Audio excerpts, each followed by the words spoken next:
Hi everyone, welcome to the class. A very warm welcome to everyone in the class.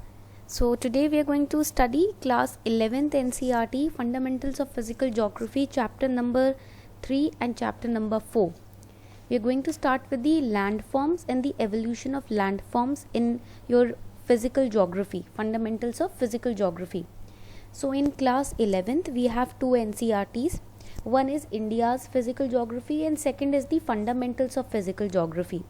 We have started with the fundamentals of physical geography because if you understand what are the important terms and concepts of the physical geography, then you will better understand India's physical geography. Okay, that is why we have created this session for all of you. इसीलिए हम लोगों ने आप लोगों के लिए ये session create किया है ताकि आप पहले बेसिक्स टर्म समझ जाओ, उसके बाद हम इंडिया के फिजिकल ज्योग्राफी को तैयार करेंगे. ठीक है. So I hope you are enjoying these classes. So far we have taken one class. Today is the second class that we are going to take. अभी तक हमने एक क्लास ली है, अब ये सेकंड क्लास है जो हम लेने जा रहे हैं. And I hope you are making notes simultaneously in the class itself. उम्मीद करती हूँ कि आप लोग नोट्स क्लास के साथ साथ ही बनाते जा रहे हो. ठीक है. All right. So the class PDF and class notes you will be getting it on our Telegram channel Simplifying UPSC with Ease. हमारा एक Telegram channel है जिसका नाम है Simplifying UPSC with Ease. This is the name of the Telegram channel that we have. So you can get the class notes free of cost, class PDF free of cost through this channel. Okay? So let's start. शुरू करते हैं अपनी class. So when we talk about landforms, before that we need to understand the solar system first. सबसे पहले हम solar system समझ लेते हैं that we missed in the last class, and then we are going to understand the difference between asteroids and meteorites, and then we are going to start with the landforms based class. पहले हम solar system समझ लेते हैं, उसके बाद हम शुरू करेंगे अपना landforms का class. ठीक है.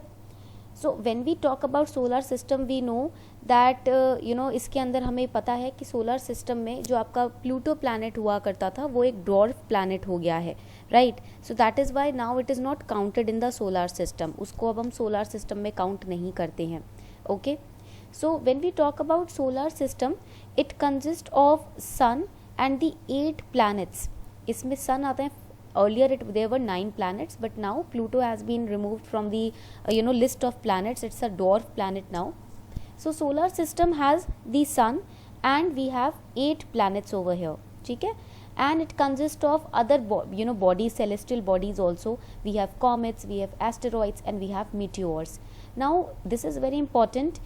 In the 2016 or 2015 prelims, there was a difference which was asked between the asteroids and meteoroids.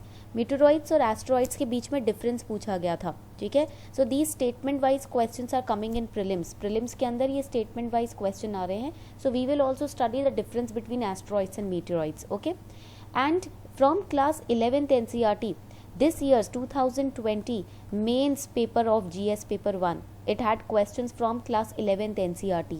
Geography की क्लास 11th की NCERT से 2020 के मेंस GS पेपर 1 में क्वेश्चन आया था द रिंग ऑफ फायर. ठीक है. The question was on the Pacific ring और we call it a ring of fire. Okay. So we are going to study the NCERT from the perspective of prelims and mains both. हम इन sessions में NCERT को prelims mains दोनों के perspective से पढ़ेंगे. And the sessions will be in bilingual. That means first I will explain in English, same thing I will repeat इन हिंदी. पहले मैं इंग्लिश में ही बताऊंगी, उसके बाद सेम चीज़ मैं हिंदी में समझाऊंगी, so that both the English medium and Hindi medium students can understand. Okay.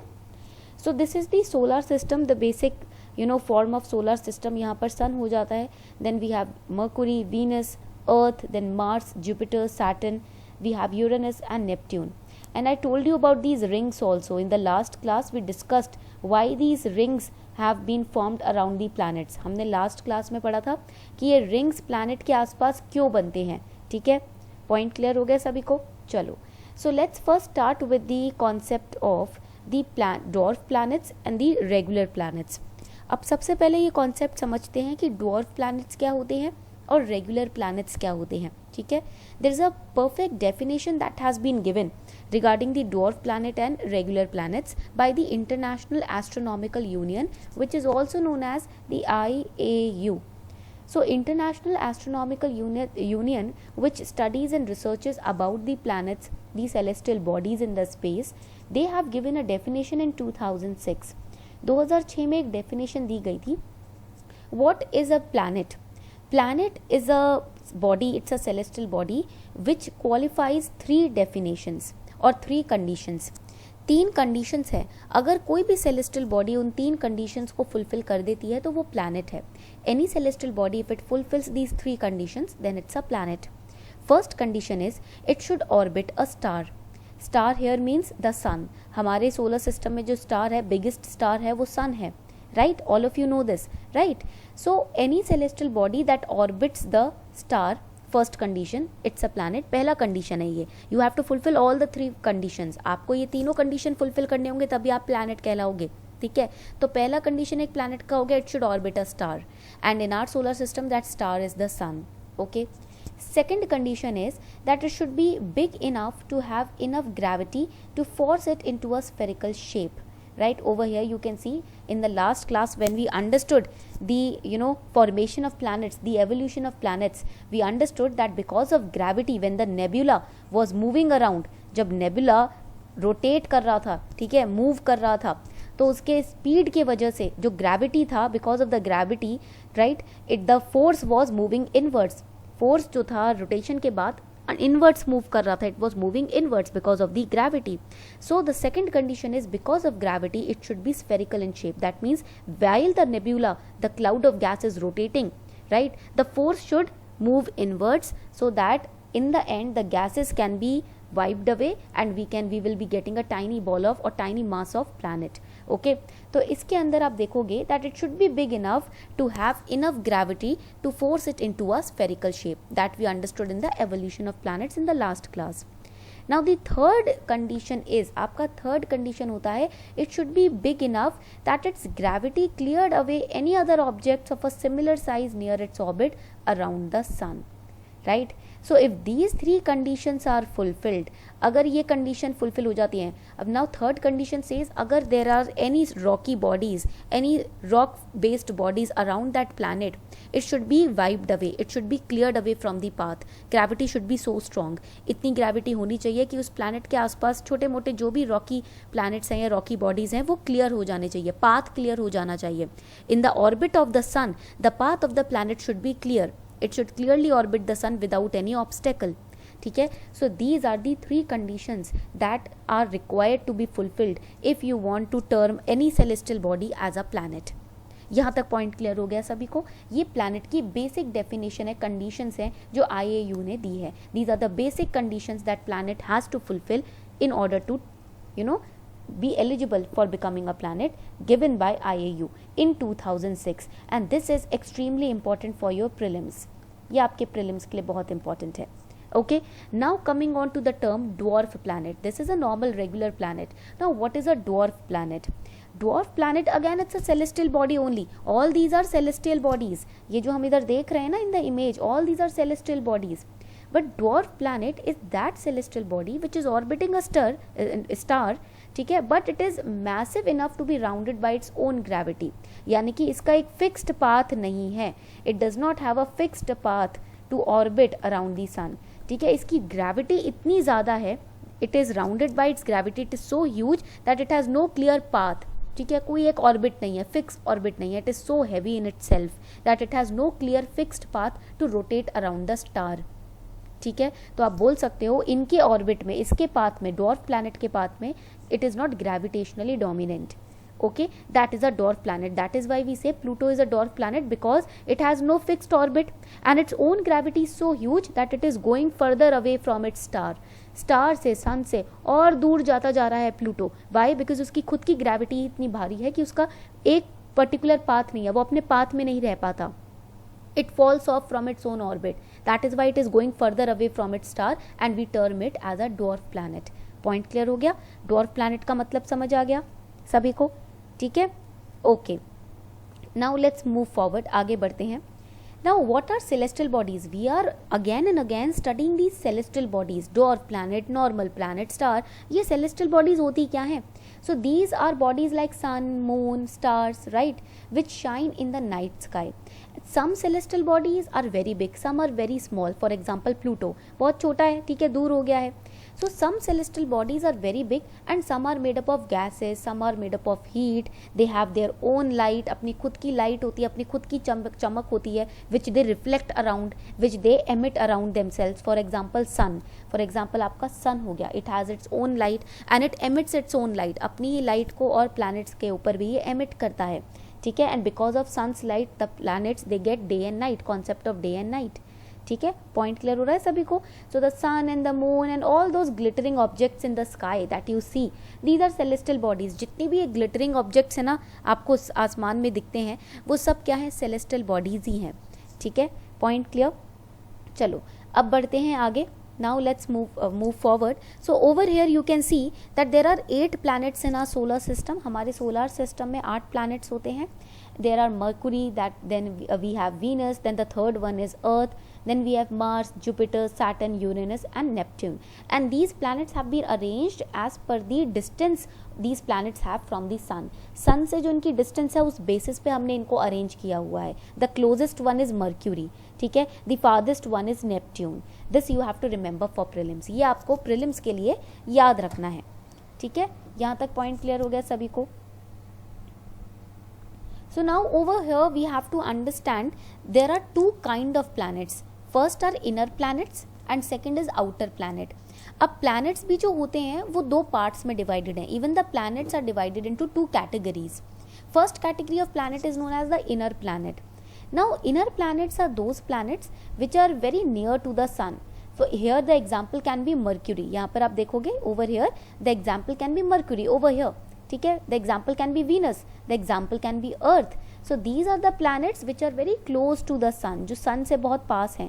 For example Mars over here, it is also close to the sun. So these 4 planets are, ये जो 2 planets हैं ये क्या हैं, these 4 planets are known as the inner planets. इनको हम inner planets कहते हैं, ठीक है. जब हम बात करते हैं inner planets की, they are made up of rocks, ठीक है. For example Mercury, for example Venus, for example Earth, for example Mars. ये जो planets हैं, ठीक है, these planets, these are known as inner planets. इनको हम inner planets बोलते हैं. The next important point, the next important category of planets, we have the outer planets. अब हमारे पास आते हैं outer planets. Now outer planets are far away from the sun. These are huge planets. They are made up of gases and liquids. For example, over here you can see we have यहाँ पर Saturn, ठीक है. Then over here we have Jupiter. Then we have Uranus. We have Neptune. These are outer planets which are farther away from the sun. Outer planets जो होते हैं वो sun से दूर होते हैं, stars से दूर होते हैं. They are not made up of rocks. They are made up of gases and liquids. That is another difference. ये एक और difference है जो आपको याद रखना है, ठीक है. For example Jupiter, Saturn, Uranus and Neptune. So these are very important. ये बहुत important है. These are known as outer planets. These are huge planets and they are made up of gases and liquids. Now coming on to the next important point, that is asteroids. Now asteroids क्या होते हैं? These are numerous tiny bodies.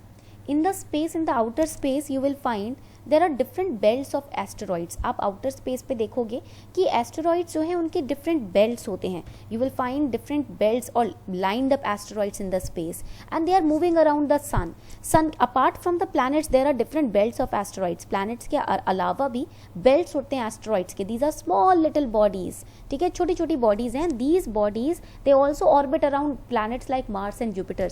ये छोटी छोटी जो asteroidal bodies होती हैं ये Mars, Jupiter के आसपास भी दिखती हैं.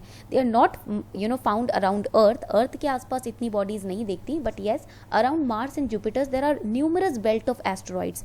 आप जो rings देखते हो ना, around the rings also, right, there around the rings of Saturn also there are bodies of asteroids that you can find. Okay, so these are small bodies that move around the sun apart from the stars, planets and the satellites. So around the sun also you will find small little bodies of asteroids, ठीक है. And when we talk about meteoroids, देखो ये तो हो गए asteroids. Meteoroids क्या होते हैं? They are further small pieces of rocks. ये तो हो गई asteroidal bodies. But even smaller than the asteroids, small tiny pieces of rocks, these are known as meteoroids. And they move around only the sun. ये जो meteoroids हैं ये sun के आसपास दिखेंगे आपको, ठीक है. So first difference is difference of size. पहला difference हो जाता है size का difference, ठीक है. Second difference is the bodies around which these asteroids and meteoroids orbit around. For example, asteroids, they are found around Mars, Jupiter also, Sun also, but meteoroids, they are found around the Sun. ये Sun के आसपास पाई जाती हैं, ठीक है. Now we have meteoroids and meteorites. अब हमारे पास meteors हो जाते हैं और meteorites हो जाते हैं. So over here I have shown the images also through which you can understand what is the basic difference. अगर आप इधर देखोगे, दिस इज अ मीटियोर, ये आपका हो गया meteor, and it is a streak of light seen when a meteoroid heats up in the atmosphere. जब ये जो मीटेरॉइड है ये हीट अप होता है सन के आसपास, when it gets highly burned up और हीटेड अप, ठीक है, then over here you can see it looks like a streak of light. आप देखोगे जब ये फायर अप हो जाता है, गर्म हो जाता है, ठीक है, तो ये गिरता हुआ हमें एक स्ट्रीक ऑफ लाइट की तरह दिखता है, ठीक है. That is known as meteor, इसको हम मीटियोर बोलते हैं. When it is not lighted up, when it is not burned up, right, when it is in a form of small pieces of rock, it is known as meteorite. तब हम इसको meteorite बोलते हैं. And it falls on the, it reaches the ground, it travels through the atmosphere, it falls on the surface of the earth, it reaches the ground, ठीक है. छोटे छोटे tiny pieces of rocks that reaches the ground. Now coming on to the meteoroid. अब meteoroid की बात करते हैं. This is meteorite, this is meteoroid. So these are rocky और metallic fragment pieces of asteroid, comet और planet. किसी भी planet का जो रॉकी पीस होता है विच falls off from the planet or falls off from the comet or asteroid is known as meteoroid. These are large pieces of rock asteroid. इसी का छोटा सा fragmented piece which falls on the earth, that is meteoroid. Okay, then we have comet, the icy body that releases gas as it orbits the sun. When it orbits the sun, because of the heat of the sun, it releases gas, right? So it forms comet. ये हो जाता है आपका comet, ठीक है. All of these are the elemental form is one only. इन सब की जो elemental form है वो तो एक ही है, but because of the orbits or because of the temperature, because of the distance, the name changes. distance की वजह से, orbit की वजह से, टेम्परेचर की वजह से, डेंसिटी की वजह से इनका जो नाम है वो चेंज हो जाता है. It's physical forms changes because of which the name changes. Physical form change होता है तो नाम चेंज हो जाता है. यहाँ तक पॉइंट क्लियर हो गया सभी को? Please let me know if this much is clear. Okay, so this is the basic difference between asteroids and meteoroids. Meteoroids और asteroids के बीच में ये basic difference है that you have to remember. Asteroids are large pieces of rock in space, but meteoroids are broken pieces of asteroids. Asteroids के ही जो टूटे हुए pieces होते हैं, fragmented pieces होते हैं, वो meteoroids होते हैं. Asteroids are large in shape, huge in shape, but meteoroids are smaller in shape. Then asteroids orbits in the asteroid belt. इनके लिए specifically एक asteroid belt होता है. Meteoroids do not have a belt. इनका एक specific path of orbit या path of belt नहीं होता. The asteroids, they are also made up of rocks and metals. Meteoroids are also made up of rocks and metals. ठीक है. So these are the basic points that was asked in prelims around 2017 या 15 के around पूछा गया था question. So this is important. ये जो topic है ये काफ़ी important है. ठीक है. चलो. Now let's move forward. आगे बढ़ते हैं. Now we are going to start with, अब हम शुरू करने वाले हैं the next important topic. Now what kind of question from this topic, lithosphere के ऊपर अब हम पढ़ने वाले हैं. We are going to study the landforms lithosphere. Now what kind of question they can ask you in GS paper 1? The question can be, discuss the evolution of layered structure of earth along with the formation of lithosphere, hydrosphere and atmosphere. ठीक है. Before we understand the landforms, here's a small announcement for all of you. Landforms समझने से पहले एक छोटा सा announcement है आप लोगों के लिए. ठीक है. इधर आप देख सकते हो that Unacademy has launched Iconic subscription. Unacademy ने एक Iconic subscription launch किया है, wherein we are giving you classes on NCERTs also, on all the other subjects, GS paper 1 to GS paper 4, even the Hindi and English paper A and paper B in mains, prelims preparation, everything we are covering. ठीक है. But in iconic subscription the another important you can say differences, एक और important difference है यहाँ पर कि you will be getting a personal coach in the iconic subscription.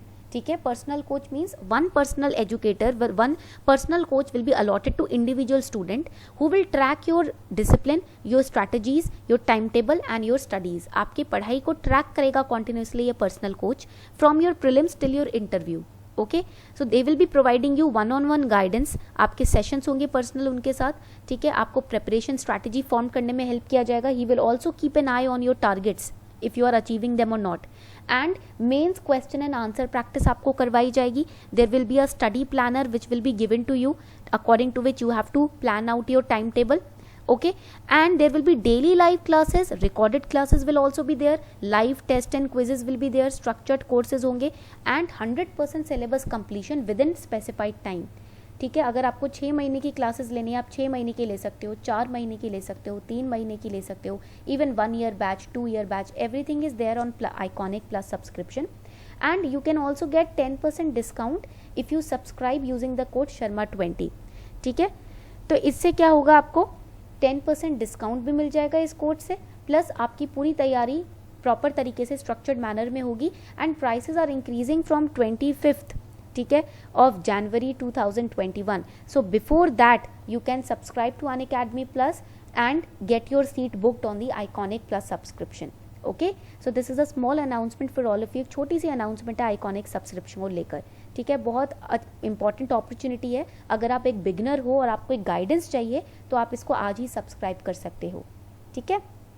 चलो, so now let's start with the landforms. Landform से शुरू कर देते हैं, this is very important. Now over here you can सी, जब हम लैंडफॉर्म्स की बात करते हैं, what is a landform? I told you in the last class also, landform basically it's a culmination of hydrosphere, atmosphere and lithosphere. Landform का मतलब क्या होता है? What is landform? It is the study of hydrosphere, it is the study of lithosphere and atmosphere, ठीक है। That is your landform, ये होते हैं हमारे landforms. If we talk about hydrosphere, it is the study of water bodies, the ocean bed, okay. When we talk about lithosphere, it is the study of earth's crust, earth's surface, inner surface and outer surface. When we talk about atmosphere, landforms के अंदर atmosphere क्या होता है? Study of different gases which are surrounding the earth, ठीक है। Hydrosphere मतलब जो पानी है, ठीक है, जो ओशन बेड है, ओशन सरफेस है। लिथोस्फेयर मतलब जो अर्थ की रॉकी सरफेस है, अंदर से भी और बाहर से भी, the earth crust, core, inner mantle etcetera. And atmosphere means whatever gases which can not be seen by your eyes, naked eyes, the gases which are surrounding earth, that is your atmosphere, वो हमारा atmosphere हो जाता है, ठीक है, different level of gases, okay. So that is landform, the study of hydrosphere, lithosphere, atmosphere. So the planet Earth initially was a barren, rocky and hot object. When Earth got evolved, in the last class we studied it, ऐसा नहीं है कि evolution एकदम से बनने के बाद, formation के बाद ही यहाँ पर life forms आ गए थे.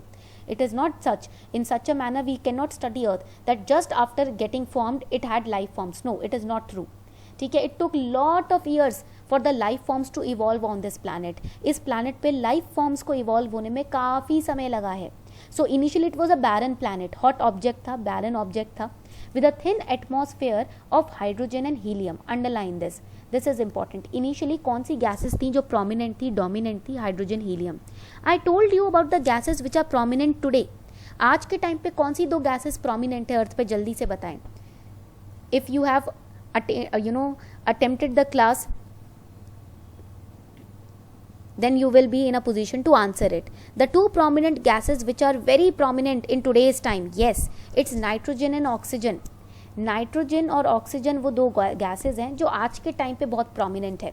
But when the earth was formed, जब अर्थ बना था उस टाइम पर there were two prominent gases. Those were hydrogen and helium. Remember this, ये याद रखिएगा, ठीक है, hydrogen and helium. So the present day earth is a result of process that are taking place nearly 4,600 million years ago. पिछले 4,600 million year से जो evolution चला आ रहा है, and you cannot say that evolution after human mind evolved, evolution stopped. No, even till today human mind is evolving. ऐसा नहीं है कि आपका evolution खत्म हो चुका है, ऐसा नहीं है. आपका माइंड आज भी इवॉल्व हो रहा है, but the awareness is less. थोड़े से अवेयरनेस कम है लोगों में, वरना दिमाग तो आज भी इवॉल्व हो रहा है. Even small new species are being identified. हमारे प्लैनेट पे नई नई स्पीशीज मिल रही हैं. If you are reading the newspaper regularly, you will find that every day there are new species which are in news.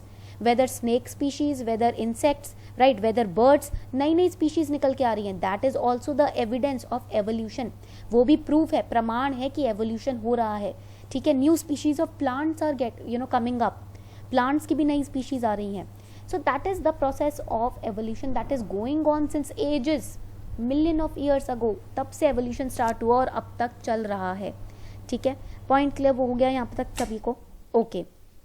So now when we talk about the layered structure of earth, ठीक है, along with the formation of lithosphere, hydrosphere, atmosphere, इस question में हमें evolution समझाना है अलग अलग से, individually. We have to explain the evolution individually in this question. So when we start with the formation of lithosphere, सबसे पहले हमें लिथोस्फेयर का फॉर्मेशन बताना है, because initially our planet was a barren rocky land only. So lithosphere got evolved. ठीक है, starting में क्या होता है, लिथोस्फेयर इवॉल्व होता है, because we were not a planet of life initially, we were rocky barren planet. So let's start with the formation of lithosphere. Okay, so the earth was mostly in a volatile state. Volatile state का मतलब क्या है, temperature बिल्कुल high था, temperature was very high. ठीक है, and because of the primordial stage, the early evolution, the early formation of earth, we were volatile, we were vulnerable also as a planet, we were volatile also, we were having high temperature as well. हमारा temperature भी काफ़ी high था. Then because of very slow, very gradual increase in density, further जब अर्थ के crust के नीचे density और temperature धीरे धीरे और बढ़ने लगते हैं, the materials inside the earth start getting separated because of density. ठीक है, now the density was not increasing equally, density evenly increase नहीं हो रही थी. यू विल फाइंड जब हम डेंसिटी की बात करते हैं, ठीक है, the outer core is liquid in state, inner core is solid in state. यहाँ पर आप देखोगे जो आउटर कोर है, this is the outer core, this is this is the outer core, ये आपका outer core है और ये आपका हो जाता है inner core. ठीक है, so the inner core is solid in state and the outer core is liquid in state. Why? Because of difference in density, दोनों की density में difference है. Okay, we know that the earth's core is made up of iron. हमको पता है कि earth का जो core है वो iron का बना है. This is very important, write it down. Even it is said that the physical aspect of earth, the internal physical aspect of earth are same as in the human body. हमारी human body जो है ना और जो अर्थ है, दोनों के processes same है. Earth is 70% water, right, even in our body there is 70% water. ठीक है, तो that is why the high tide, the low tide, when it happens, the propositions of water in human body also changes. इसलिए ये scientifically proven है कि जो आपके high Tide low tide होते हैं ना, उस दौरान हमारी बॉडी के भी जो वाटर मूवमेंट है वो इंक्रीज और डिक्रीज होता है. ठीक है, पॉइंट क्लियर हो गया. So in the outer core and inner core the difference is of density. ठीक है, हमको पता है कि अर्थ का जो कोर है वो आयरन का बना है, अर्थ के कोर में निकल भी पाया जाता है, even nickel is found over here and that is why it is known as knife layer. Earth का जो कोर लेयर होता है ना उसको नाइफ लेयर बोलते हैं. Why? Because it is made up of nickel and iron. Fe means it is a symbol of iron. Fe जो होता है वो किसका सिंबल है? आयरन का. Ni is the symbol of nickel. So that is why the core part of earth is known as knife layer. इसको हम nife layer बोलते हैं. It is made up of nickel and iron. ठीक है, point clear हो गया. We also know that matter can exist in one of the 3 states. हमको ये भी पता है कि जो मैटर है वो किसी भी 3 स्टेट में एग्जिस्ट करता है, solid, liquid and gas. Everybody knows this, class 6 NCERT में पढ़ा था हमने.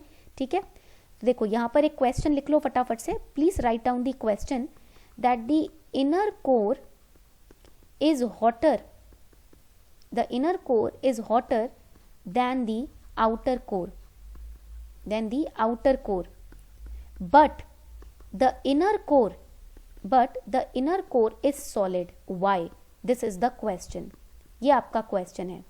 हमको पता है कि inner core, this is the inner core, it is hotter than the outer core but still it is solid and outer core is liquid. Why? ऐसा क्यों?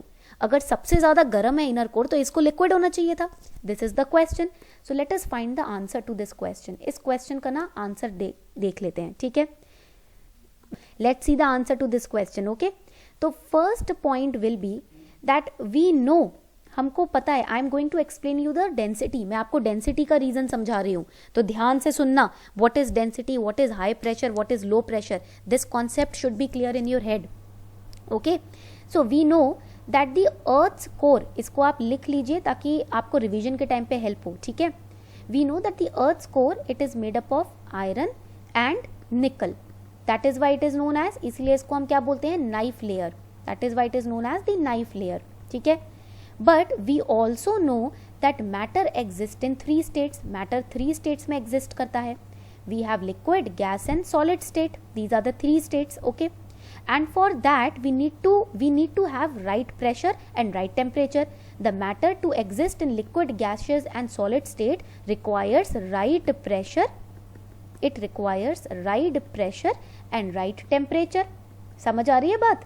ठीक है, अगर लिक्विड को गैस स्टेट में रहना है, सॉलिड स्टेट में रहना है, किसी भी मैटर को लिक्विड स्टेट में, गैस स्टेट या सॉलिड स्टेट में रहना है, तो करेक्ट प्रेशर चाहिए और करेक्ट टेम्परेचर चाहिए. ठीक है, पॉइंट क्लियर हो गया. So most materials including iron and nickel, most materials which have iron, even including the iron and nickel, they change from liquid state to solid state at lower temperature. Lower temperature पे जो materials होते हैं liquid iron और nickel materials, ये liquid से solid state में change हो जाते हैं. They change from liquid to solid state when they are forced with lower temperature, जब इनके ऊपर lower temperature आता है. ठीक है, and when we have higher temperature they change from solid state to liquid state. ठीक है, हायर टेम्परेचर होता है तो सॉलिड से लिक्विड में चेंज हो जाते हैं.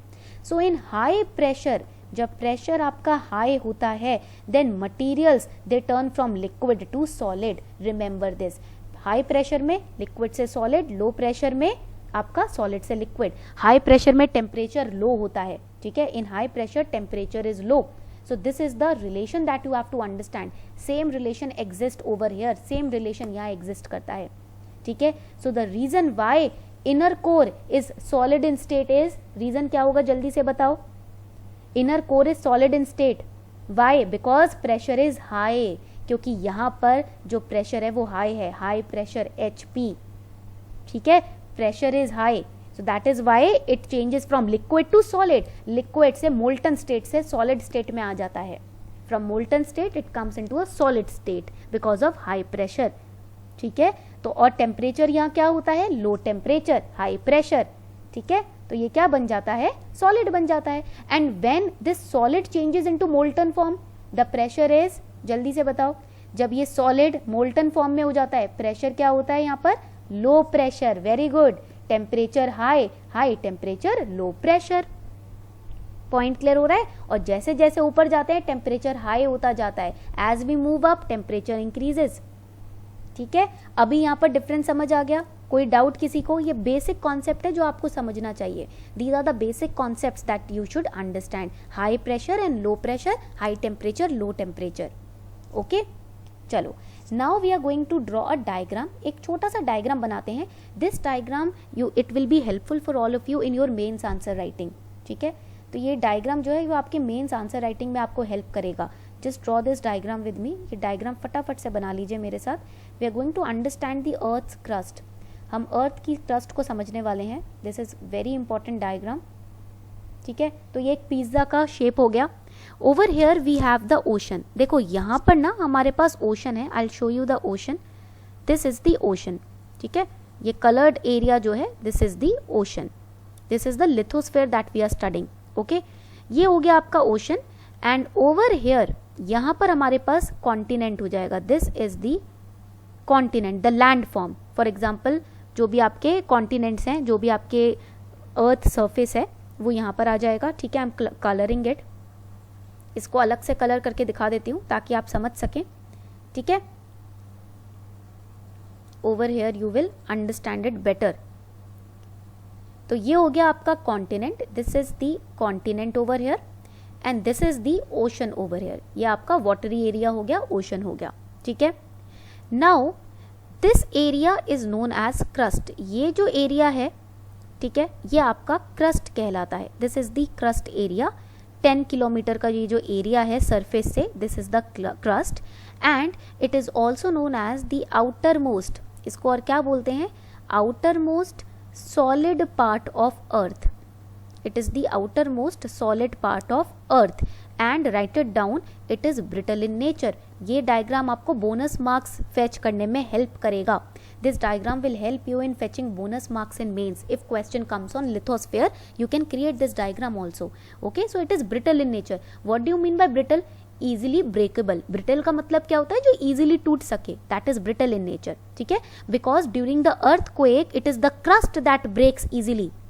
अर्थक्वेक के दौरान जो फॉल्ट लाइंस बनती है वो कहाँ बनती है, क्रस्ट में ही तो बनती है. These fault lines during earthquake they are formed in the crust only. That is why it is said that crust is brittle in nature.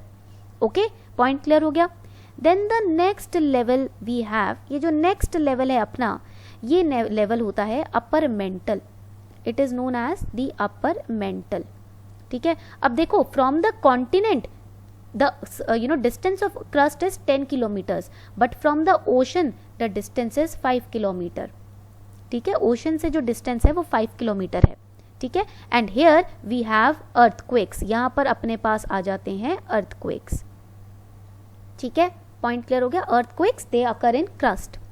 Now the upper mantle. अब बात करते हैं अपर मेंटल की. Before we study upper mantle, over here we have a small layer which separates the crust and the upper mantle. ये जो layer है ना, जो सेपरेट कर रही है क्रस्ट को और अपर मेंटल को, this layer is known as asthenosphere. इस लेयर को हम क्या बोलते हैं, एस्थेनोस्फेयर बोलते हैं. So write it down, this layer is known as, write it down, asthenosphere. ठीक है, इसको हम एस्थेनोस्फेयर बोलते हैं. The layer which separates the crust from the upper mantle, जो क्रस्ट को अपर मेंटल से सेपरेट करता है. And the crust and upper mantle together it is known as lithosphere. Crust और अपर मेंटल को ही हम बोलते हैं लिथोस्फेयर. पॉइंट क्लियर हो गया सभी को. These points are very important for prelims. ठीक है, ये पॉइंट्स आपके प्रीलिम्स के लिए बहुत इंपॉर्टेंट है. नाउ कमिंग ऑन, अब बात करते हैं अपने अपर मेंटल की. In the upper mantle we have seen that it is divided by from the crust by the asthenosphere. Now after upper mantle क्या आता है, जल्दी से बताओ कमेंट सेक्शन में. After upper mantle we will have, upper mantle के बाद क्या आएगा हमारे पास, yes we have lower mental. very good, we have over here the lower mental. ठीक है, now here we have the lower mental. जब हम lower mental की बात करते हैं यहाँ पर, it is in solid state, write it down. ये अभी भी solid state में रहता है. it is still अभी in solid state. lower mental is in solid state. ठीक है, the liquid state starts after the lower mental. liquid state जो होता है आपका molten form जो होता है अर्थ के इनर पार्ट का, वो लोअर मेंटल के बाद स्टार्ट होता है. ठीक है, so in the lower mantle यहाँ पर क्या होता है, after the lower mantle we have outer core. इसके बाद अपने पास आएगा outer core. And outer core is in liquid state. यहाँ पर मैंने ये जो डॉट्स बनाए हैं they show that it is in liquid state. ठीक है, यहाँ आप लिख सकते हो this is in liquid state. Now you know the reason Y it is in liquid state. मैंने आपको हाई प्रेशर और टेम्परेचर का रीजन बता दिया. ठीक है, now you will know why it is in liquid state. Now after the outer core we have the inner core. ये जो आपके पास एरिया है इसको हम इनर कोर बोलते हैं. And inner core is in which state, inner core कौन से स्टेट में होता है, yes it is in solid state. Inner core is in solid state. Always remember this, हमेशा याद रखिएगा. Now in the inner core pressure is high. यहाँ पर जो प्रेशर है वो ज्यादा है. ठीक है, and this inner core and outer core together, ये जो इनर कोर और आउटर कोर हैं together they are known as कौन सा लेयर, नाइफ लेयर. इसको हम कौन सी लेयर बोलते हैं, नाइफ लेयर बोलते हैं. Why it is known as knife layer, because Ni is the symbol of nickel. Ni जो है वो निकल का सिंबल है. Fe is the symbol of iron. ठीक है, तो that is why it is known as the knife layer, इसीलिए इसको नाइफ लेयर बोलते हैं. ठीक है, pressure over here is very high. ठीक है, अब यहाँ पर मैं एक डायग्राम बनाने वाली हूँ. I hope you are also going to make this diagram. ठीक है, in this diagram only we are going to create a line. हम इसी डायग्राम में एक लाइन बनाने वाले हैं. Just give me a second. This is the knife layer. ठीक है, नाउ ये जो डायग्राम हम लाइन बनाने वाले हैं इसको फटाफट से बना लीजिए. This is the line right from the oceanic region till the core region. Oceanic region से कोर रीजन तक ये जो लाइन है ये बहुत इंपॉर्टेंट है. ठीक है, now we are going to understand the density. अब हम डेंसिटी समझने वाले हैं. ठीक है, so density increase as we go more and more deep. जैसे जैसे हम डीप जाने लगते हैं नीचे की तरफ डेंसिटी इंक्रीजेस. जो डेंसिटी है वो इंक्रीज होने लगती है. So over here at this level we have low density. इस लेवल पर हमारी डेंसिटी जो है वो लो लेवल होती है. ठीक है, and at the last level the density is high. Core तक आते आते हमारी डेंसिटी हाई होती है. These facts are important for prelims. They can give you statement wise question that at the inner core level density is low. So that statement will be wrong. ठीक है, वो आपको डेंसिटी बेस्ड क्वेश्चन देंगे, तो इसलिए याद रखिएगा कि that at the inner core level pressure is high, density is high, at the up crust level पे प्रेशर कम है और डेंसिटी कम है, ठीक है, ये बात याद रखना, ये इंटीरियर ऑफ अर्थ है। Now over here another important point from prelims perspective is about asthenosphere. Always remember asthenosphere is weak in nature, it is very weak layer, ये बहुत ही ज्यादा वीक लाइन होती है, it's very weak. Why it is weak? Because when the volcanic eruptions happen, जब volcanic eruptions होते हैं तो यहाँ से जो आपका लावा ऊपर जाता है from the outer core, the lava when it goes up it crosses the asthenosphere. अगर एस्थीनोस्फेयर स्ट्रांग होता तो लावा ऊपर पहुंच ही नहीं पाता सरफेस पर।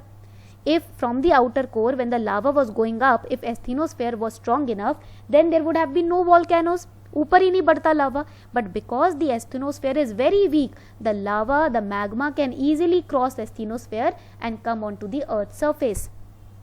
ठीक है, समझ आ रहा है डिफरेंस? जल्दी से बताओ अगर ये डिफरेंस समझ आ रहा है, ये पॉइंट समझ आ रहा है, why asthenosphere is weak, understood?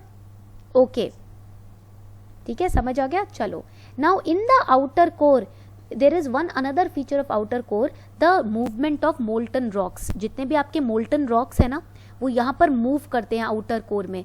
some of the molten rocks also cross the asthenosphere to emerge out of the volcanoes। कुछ ऐसे molten छोटे छोटे rocks हैं जो अर्थ की सरफेस पे इमर्ज करते हैं from the outer core, this you have to remember. ठीक है, यहाँ तक पॉइंट क्लियर? तो ये डायग्राम सभी ने बना लिया, जल्दी से बताएं। If you have created this diagram please let me know. Okay, now next important feature यहाँ पर लिख लीजिए, these features that I am writing down, these are important for your prelims. Okay, first feature is that the thickness of crust, crust की जो thickness है it varies under the ocean and land mass continent. Okay, तो यहाँ पर जो thickness होगी crust की वो डिफरेंट होगी, यहाँ जो थिकनेस होगी वो डिफरेंट होगी। The thickness of crust varies under the ocean and under the land mass continent. ठीक है, because over here why it is different, because यहाँ पर जो कैविटी है it is filled with water. The cavity between the earth surface and the upper part of the crust, it is filled with water। यहाँ पर जो surface है और ये जो crust है बीच में इसके पानी भरा है, इसलिए thickness different होती है। ठीक है, पॉइंट क्लियर हो गया? तो when we study the thickness, जब हम thickness पढ़ते हैं ना, then the crust thickness is different in the continental area where the mountains are there, plains are there, and it is different in the oceanic region। Okay, another important point, thickness of crust, जब thickness of crust है under the ocean it is 5 kilometre. ठीक है, 5 kilometre तक ये जाकर thick रहता है, and thickness of crust under the continent is 30 kilometre. ठीक है, this point is also important, ये पॉइंट भी इंपॉर्टेंट है। तो हमने अभी तक पढ़ लिया, we have so far studied the crust, upper mantle lower mantle पढ़ लिया, we have studied asthenosphere also, and we have studied core and why it is in molten state and solid state. ये सारे points हमने पढ़ लिए। ठीक है, now next important point, in the lithosphere you also have hydrosphere. Lithosphere में हमारे पास हाइड्रोस्फेयर भी होता है। ठीक है, sorry, in the study of landforms we have hydrosphere also. अभी तक हमने लिथोस्फेयर पढ़ा है। Also let me know in the comment section if you have made this diagram. अगर आपने ये डायग्राम अच्छे से बना लिया है, जल्दी से बताओ which portion of earth surface is known as lithosphere. Earth का जो सर्फेस है उसका कौन सा पोर्शन हम लिथोस्फेयर बोलते हैं? This is very easy, you can answer it very easily. Comment section में आंसर करो जल्दी से। Which portion? Yes, very good Arya. Arya is saying core. Arya बहुत अच्छे, core बोल रहे हो। Over here see, crust and upper mantle together they are known as lithosphere। ये छोटी छोटी मिस्टेक्स नहीं करनी है, 2 नंबर चले जाएंगे हाथ से वरना। ठीक है, focus on the small little details। The crust and upper mantle together they form the lithosphere। इनको हम साथ में मिलाकर बनाते हैं lithosphere। ठीक है, पॉइंट क्लियर हो गया सभी को यहाँ तक? चलो, now another diagram we are going to make, एक और डायग्राम बनाने वाले हैं। I hope you are feeling excited while making these diagrams. Again you can create this diagram in your answers also. ठीक है, and I hope you are developing an interest in geography now. ठीक है, आप लोग interest develop कर रहे हो थोड़ा सा ज्योग्राफी में। So this is the part of continent that we are making. ठीक है, ये जो है ये आपका कॉन्टिनेंट पार्ट है, the mountains, the hills, the plains, the plateaus, okay? And over here we have the ocean। यहाँ पर हमारे पास आ जाता है अपना ocean। ठीक है, this is the ocean। Now over here this is the continental slope, ये आपका हो गया कॉन्टिनेंटल स्लोप, ठीक है. Just give me a second, I will create this diagram for you and then we will continue. तो इस diagram को फटाफट से बना लीजिए, फटाफट से बना लो ये डायग्राम, ठीक है. नाउ ओवर हेयर यहाँ पर आप देखोगे ये जो स्लोप आपको दिख रही है, this slope that you are seeing, this is known as the continental slope, ठीक है. तो इसको इस तरीके से लिख लीजिए, this is the continental slope. We are studying the hydrosphere now, okay. This is the continental slope, okay. And this region, ये जो रीजन है ओवर हेयर, ये जो रीजन है, the region of this earth and region of the earth covered under water, this is known as continental shelf. इसको हम बोलते हैं continental shelf, ठीक है. this region, ये जो region है इसको हम continental shelf बोलेंगे, from where the water is touching the continent, continental shelf, okay. now continental shelf is very important. why? because here you will find all the deposits of minerals. यहाँ पर आपको पानी जो भी minerals deposit करता है वो यहाँ आकर store कर देता है.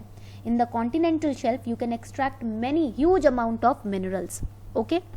now over here this is the continental slope, ये हमारा continental slope हो गया. now over here this region is known as continental, write it down, it is known as continental rise. इस रीजन को हम बोलते हैं continental rise. The deep sea plain starts from here, write it down, यहाँ पर इसको लिख लो. The deep sea plain starts from here. यहीं से ओशन की जो गहराई है, समुद्र की गहराई स्टार्ट होती है, ठीक है. The deep sea plain starts from here, the depth of the ocean starts from here in the continental rise. Now what is this? This is a fault. ये क्या है? ये फॉल्ट है. That is, fault means the deepest part of earth, write it down, the deepest part of earth, ठीक है. that is a fault, उसको हम fault बोलते हैं. and sometimes it is also known as trench, इसको हम trench भी बोलते हैं, ठीक है. in the geographic language it is known as trench. for example, yes, Mariana Trench, जैसे कि आपने सुना होगा Mariana Trench के बारे में. so this is the deepest fault of earth or deepest part of earth, that is a trench or fault. trench भी बोल दो, fault भी बोल दो, कुछ भी बोल सकते हो, ठीक है. it is the long narrow fault, okay. now coming on to this raised part, ये क्या होता है? this is the ocean mountain. सभी ने देखे होंगे mountain oceans में. you must have seen small mountains in the oceans also, in between the oceans, right. this is the ocean mountain, ये है आपका ocean mountain. now this is known as goyuts, ठीक है. इसको हम goyuts बोलते हैं. these are the flat topped sea mount.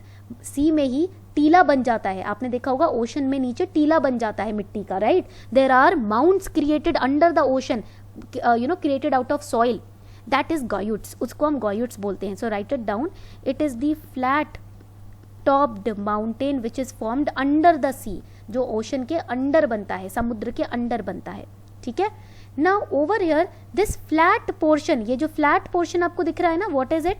It is known as abyssal plain, write it down, इसको हम बोलते हैं abyssal plain, okay. this is known as abyssal plain and it is the flattest and smoothest surface of ocean bed. ocean bed का ये सबसे flat surface होता है abyssal plain, ठीक है. पॉइंट क्लियर यहाँ तक सभी को? So this drawing that we have created, this diagram that we have created, what is it? ये है क्या? It is the sectional view of ocean. ये ओशन का सेक्शनल व्यू है जो मैंने आपको बना कर दिया है, sectional view of ocean bed और ओशन फ्लोर, ठीक है. Write it down. यहाँ तक पॉइंट क्लियर हो गया? ये डायग्राम सबने तैयार कर लिया? Please let me know if you have created this diagram, ठीक है. So this is the basic diagram of ocean floor. Now one by one we are going to understand the each and every feature of this ocean floor. First feature is continental shelf. पहला feature आपका आ जाता है, ये रहा इधर, continental shelf. So continental shelf, it is known as the shallowest part. Write it down. It is known as the shallowest part of ocean. It is the shallowest part. And it is meant for, it is used as good fishing ground. यहाँ पर ना continental shelf में मछलियाँ बहुत होती हैं. Over here, this region, there are many fishes. तो all the fishing activities, the proper fishing activities are done over here. यहाँ easily आप fishing कर सकते हो. You can very easily fish over here. ठीक है. So it's a good fishing ground because it receives good sunlight, यहाँ जो sunlight है वो डायरेक्ट आ जाती है अच्छे से, ठीक है, that is why the minerals are found over here, इसलिए यहाँ पर मिनरल्स भी पाए जाते हैं, because it receives good amount of sunlight, all the fishes are also here and the minerals are also found over here, ठीक है, point clear. And it is 180 metre deep, ये कुछ 180 मीटर डीप होता है, ठीक है, पॉइंट क्लियर। अब आगे बढ़ते हैं, नाउ इज कॉन्टिनेंटल एज, अब बात आती है कॉन्टिनेंटल एज की, ठीक है। So what is continental edge, continental edge क्या होता है, इट डिवाइड्स ओवर हियर, ठीक है, it divides the slope from the shelf, यहाँ पर स्लोप दिख रहा है, ये शेल्फ दिख रहा है, ये जो एरिया है ये कॉन्टिनेंटल एज है, which is dividing the slope from the shelf, this is continental edge. यहाँ तक पॉइंट क्लियर हो गया सभी को। So this is continental edge which divides the slope from the shelf, ठीक है। Now coming towards continental slope, ये रहा continental slope.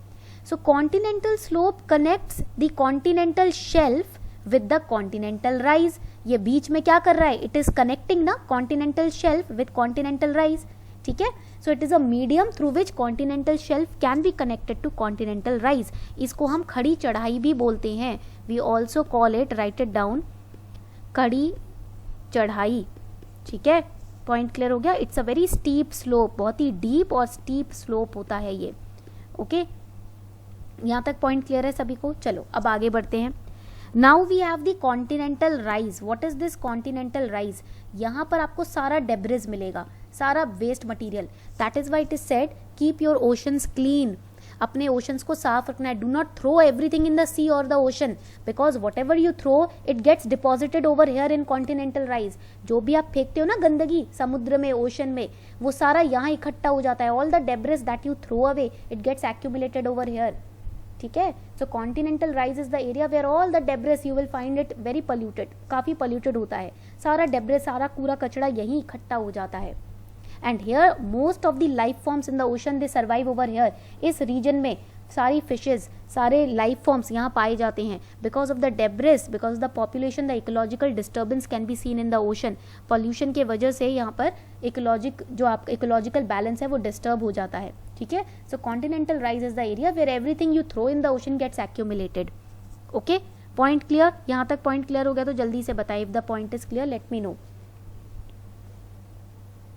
ओके, क्लियर हो गया, चलो ठीक है, वेरी गुड।